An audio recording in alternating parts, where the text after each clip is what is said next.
Hola de nuevo amigos del canal, ya tenemos a nivel mundial estrenada la nueva versión de Frankenstein, en esta ocasión dirigida por el mexicano Guillermo del Toro, una película que seguro va a dar mucho que hablar. De hecho, ya lo está haciendo sobre todo en redes sociales y es que se mueve entre lo enigmático, lo magnético y lo soporífero. Os lo contamos enseguida, como siempre, con Isán Vallés y Dani Ruiz en la guarida del Titán.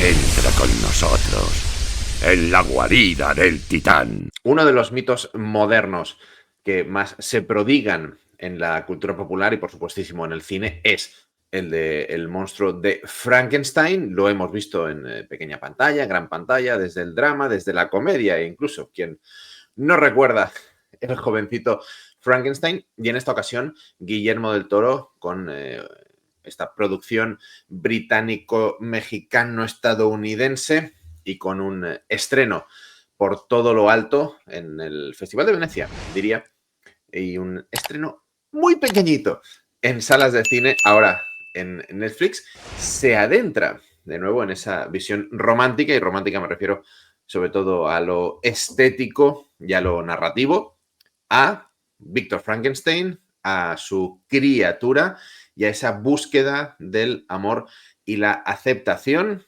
Yo, lo digo ya, he acabado convencido, he acabado satisfecho con la película, pero me temo que más por la forma que por el fondo, más lo técnico que por lo meramente narrativo. Y ya no sé en qué punto estás tú.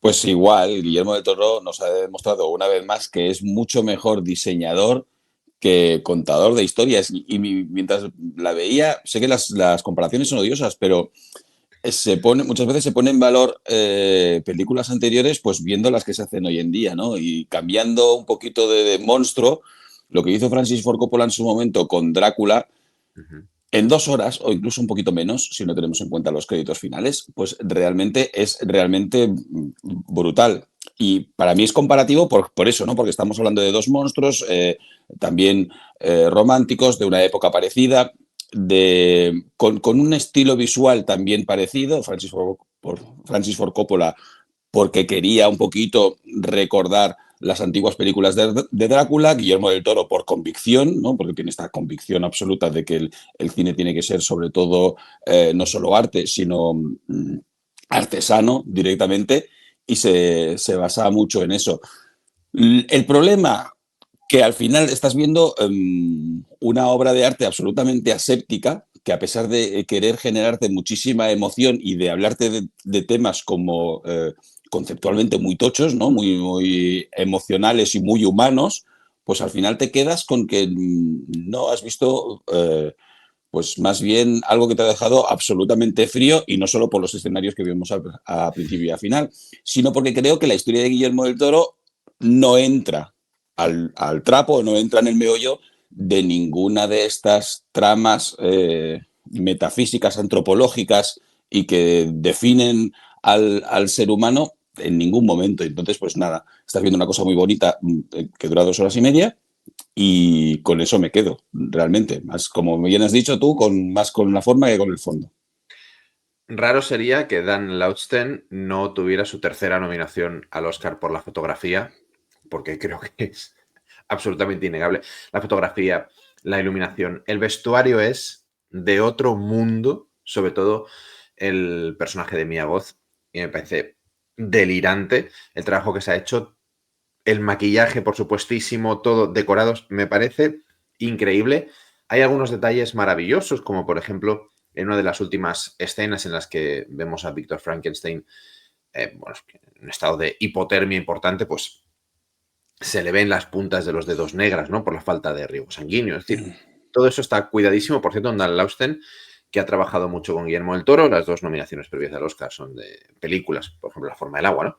Dirigidas por el mexicano, pero que también ha sido director de fotografía de John Wick con Chad Stahelski, y piensas, si es que por eso se ven las cosas bien, porque... Entonces me ha parecido fascinante. Una narrativa capitular y circular, acaba donde empieza, pero este tipo de narrativa que nos lleva primero a conocer la historia desde un punto de vista, luego desde otro punto de vista, luego desde otro punto de vista, y seguramente es en el último, en el punto de vista de la criatura, del monstruo de Frankenstein, donde más se araña un poquito toda esa cuestión o esas cuestiones que son base y fundamento de la historia original y que son las que te generan más vínculo emocional. Primero, evidentemente, lo vemos todo desde la superficie, desde la perspectiva del propio Víctor Frankenstein, un tipo atormentado que en el fondo pues busca crear vida, yo diría casi por motivos pueriles totalmente, pero pasa muy de puntillas por otras cuestiones en las que podría haber profundizado, y es verdad que es desde la perspectiva del personaje interpretado magistralmente por Jacob Elordi, donde nos adentramos un poquito más en todo aquello que debería seguramente haber estado más presente en todo el metraje, que son más de 2 horas y media de película, y que es lo que te acaba dejando un poquito tibio. También creo, sinceramente, que es cuando toma las riendas del relato la criatura, es cuando la cosa coge un poquito más de ritmo y se pone más interesante, porque hay momentos en el primer tercio, sobre todo, de la película, con cierta pausa, ¿no? Con cierto aspecto un poco contemplativo, que como la pilles después de comer, puede hacer que los párpados caigan un pelín más para abajo. Creo que sí, efectivamente, estamos ante uno de los hitos del año en lo estético, en lo visual, pero más allá de eso, he escuchado mucho también, Isaac, no sé si tú lo habrás leído en redes, que Guillermo del Toro no innova o no aporta nada nuevo al mito, y yo aquí voy a romper una lanza en favor del mexicano. Es que no es necesario siempre tener que reinventar la rueda, ¿no? Puedes contar la historia y puedes hacerla vibrante, interesante, profunda, sin necesidad de tener que salpimentar con otro tipo de cuestiones el tema principal. Creo que en ese sentido Guillermo del Toro no lo hace mal, la película no le hace falta una perspectiva novedosa ni fresca, pero sí que, desde luego, podría haber buceado un poquito más en eso, ¿no? En psique y sentimientos y cuestiones éticas, morales y pasionales, más de lo que hace, y creo que, como digo, lo hace prácticamente exclusivamente cuando Jacob Elordi toma las riendas del relato. Bueno, porque es lo que tú has comentado, hace una interpretación muy buena. Sí que es cierto que en esta vuelta de tuerca de Guillermo del Toro, de ofrecernos un Frankenstein, un monstruo de Frankenstein a la vista más agradable, pues hace que también empaticemos más, y la historia intenta también hacerlo. Pero es que lo comentabas ahora, la historia de Víctor Frankenstein. Claro, ya desde el tráiler, o ya la película también, ¿no? Hace mucho hincapié de que ahora contará la historia el propio monstruo para que veamos quién es realmente el monstruo. Yo a Víctor Frankenstein en ningún momento lo veo como el monstruo. Lo veo como un genio que es capaz de hacer esta cosa y por lo tanto la hace, que yo creo que la novela lo aborda mucho más, ¿no? Si realmente un científico, por poder hacer algo, debe hacerlo sin tener en cuenta ningún tipo de ética. Creo que eso se pasa muy de puntillas, y luego al final creo que vemos a un Oscar Isaac interpretando aún más que el propio monstruo. Yo creo que la interpretación se pasa un poquito de vueltas, y lo que vemos en el personaje de Víctor Frankenstein es a un gilipollas, pero que en ningún momento veo a un monstruo. Veo a un tío que tiene un ego desmedido, con unos problemas también paternofiliales que vemos al principio de la película, pero en ningún momento veo al monstruo que quiere que veamos, ¿no? En todo momento el propio Guillermo del Toro, cuando personajes importantes dentro de la propia película, como por ejemplo su hermano, lo miran a la cara y dicen, eres un monstruo. Es que, pero enséñamelo en pantalla, no solo me lo digas. En este aspecto yo creo que también Guillermo del Toro pide mucho más al espectador de lo que la película ofrece. Porque venimos aprendidos de casa, o sea, porque ya sabemos de qué va la historia de Frankenstein, y luego porque también con decírtelo tengo bastante. Hombre, no. No estamos leyendo un libro, estamos viendo una película, quiero que sean las imágenes lo que realmente me muestre cada uno de los personajes. Creo que, de nuevo, la película no lo consigue. Hay una escena que también, con los espejos, ¿no? Cuando se va a casar Mia Goth con el hermano de de Víctor Frankenstein, que estéticamente está muy bien, narrativamente no está aportando absolutamente nada, y donde ella le mete una bronca del 15 y yo digo, es que no sé cómo hemos llegado hasta aquí, porque, bueno, sé que eso se quemó, se entendió, pero tampoco sabemos si fue culpa suya, si no fue culpa suya. Así que, bueno, hay un montón de evoluciones que creo que son muy interesantes que en ningún momento se llegan a realizar. Entonces, lo que siempre digo, si lo que quieres contar no me lo acabas contando bien, pues nada, me quedo con lo que todo es muy bonito y Guillermo del Toro haciendo las cosas bonitas con su estilo gótico, pues bien, con Frankenstein en su salsa. Claro. Así que bueno, seguramente en cuanto a premios técnicos, como mínimo varias nominaciones se va a llevar.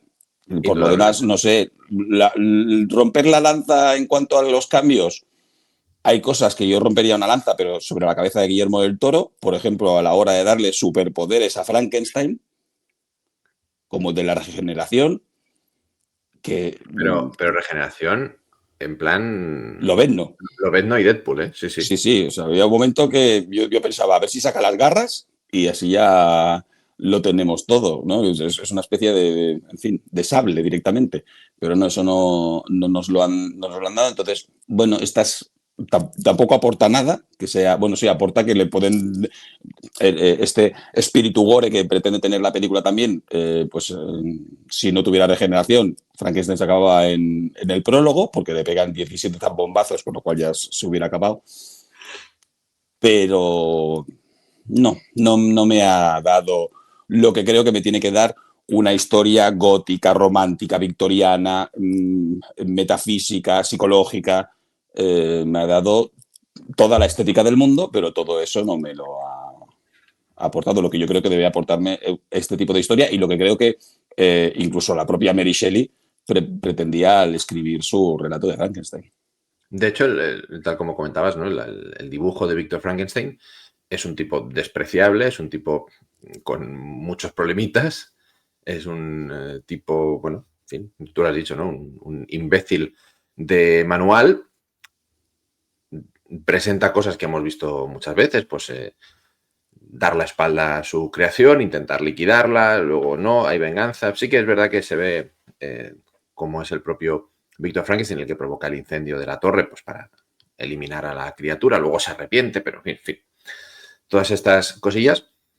Pero hay momentos, hay muchos momentos en los que podría a Guillermo del Toro haberse regodeado más precisamente en la psique, ¿no? De Víctor Frankenstein. No Es solo... que no quiero que se me malinterprete, ¿eh? Tóxico lo es un rato. Y Joder, mala persona es mucho. consumido por los celos, por sus propios Claro, delirios, por su ego. pero tienes que irte a la estratosfera para decir que es un monstruo, creo yo, ¿no? Y aquí no ha llegado, pues lo mismo, como no ha llegado en otros momentos. Así es. Un poquito desdibujado. Sí que creo que la criatura, el monstruo de Frankenstein, tiene mucha más entidad, como también merece, evidentemente, por la película, pero es todo el rato una sensación en cuanto a eso, ¿no? En cuanto al fondo de no acabar de llegar, parece que, pero no. Y todo eso sí, pues como decimos, ¿no? Envuelto en un paquete pues, absolutamente maravilloso, como solo Guillermo del Toro sabe hacer, pero creo que en comparación con algunos de sus otros trabajos, o por lo menos de sus mejores trabajos, al menos para mí esta se queda un escalón o un escalón y medio por debajo, probablemente.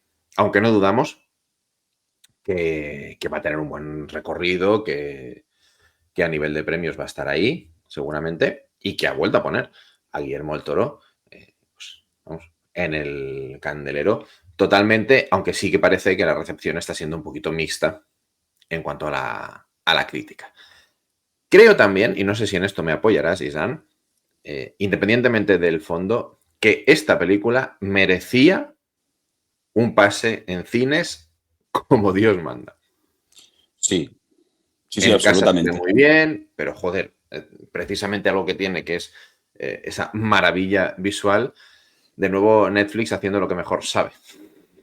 Sí, que luego también me parecería mal que ahora mismo se nos dijera, bueno, pues la culpa vuestra es de no ir al cine. Bueno, no, por un lado, porque hay muchos cines que directamente no estrenan sabiendo que la ventana va a ser de 2 semanas y que luego se va a ir a Netflix. Y luego que también, pues a veces podemos ir a las películas de estreno y a veces no. Y a veces si ya nos esperamos 2 semanas, pues oye, ya la tengo en casa, estoy pagando Netflix, el cine no es barato precisamente, pues entonces voy a ver otras películas y esta la veo en casa. Si no te dan la oportunidad, pues mira, dentro de un mes todavía la están dando, pues la veré. Sí que creo que es una película que tiene que verse en cines, pero los primeros que deberían defender esa opción son tanto las personas que hacen las películas como las que la distribuyen. Nosotros somos últimos, ¿no?, protagonistas de esta historia, con lo cual la vemos donde y cuando podemos, y si nos la ofrecen cuanto antes en casa, pues en casa. Desde luego. Me hubiera encantado verla en gran pantalla, la verdad. Un nuevo trabajo de Guillermo del Toro que para nosotros se queda un pelín tibio, aunque creemos honestamente que merece un visionado. Sobre todo, pues como decimos una vez más, por su plano artístico y estético, que es una auténtica delicia. Contadnos qué os ha parecido esta nueva versión del monstruo de Frankenstein. Nosotros lo dejamos aquí, pero volveremos con mucho más, como siempre, con Isán Valles y Dani Ruiz en La Guarida del Titán.